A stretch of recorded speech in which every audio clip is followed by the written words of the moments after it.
Well, good evening, everybody. Thank you so much for coming. I want to start off with a quick question. If you were to say the quickest growing sport in America, what would you say? Probably say football, maybe soccer, maybe even NASCAR. If you were to say any of those, you'd be incorrect. According to discgolf.com, it's actually disc golf. My name is Drew Hogan. I've been throwing disc golf for about 2 years, and last year I've had a tournament here in Dahlonega and a tournament in Stevens County, Georgia. Now, in the 60s is when disc golf actually started. According to discgolf.com, in the 70s it was officially formulated in Huntington Beach, California with their first tournament.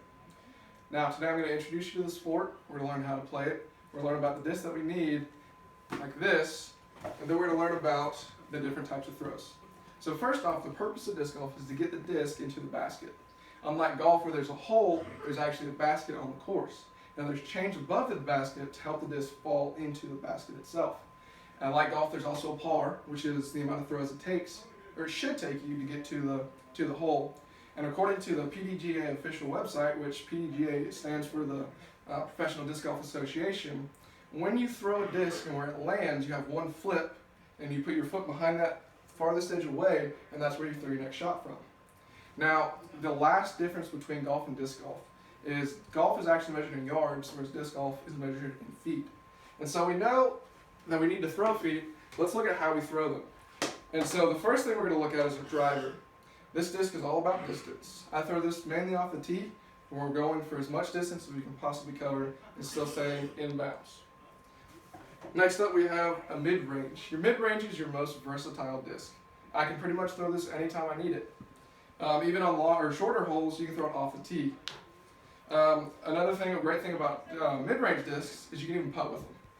And so speaking of putting, it moves us to our last disc, which is the putter.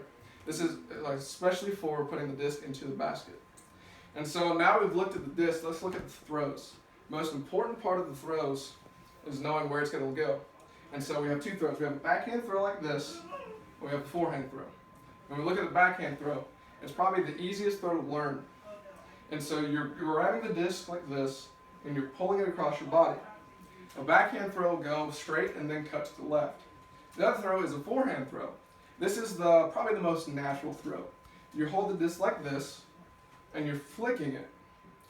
You can ask any baseball player, this is probably the easiest throw for them. This throw is going to go straight, and then it's going to cut to the right. Another thing about the throws, according to discgolfthrows.com, the most important part about each throw is that you release at the extension of your arm. And you do this because it imparts more spin on the disc, thus it makes it go farther. And so now we know about how to play disc golf, the discs, and the different throws. I hope I've given you all the knowledge you need to go play, and I hope to see you at a course soon.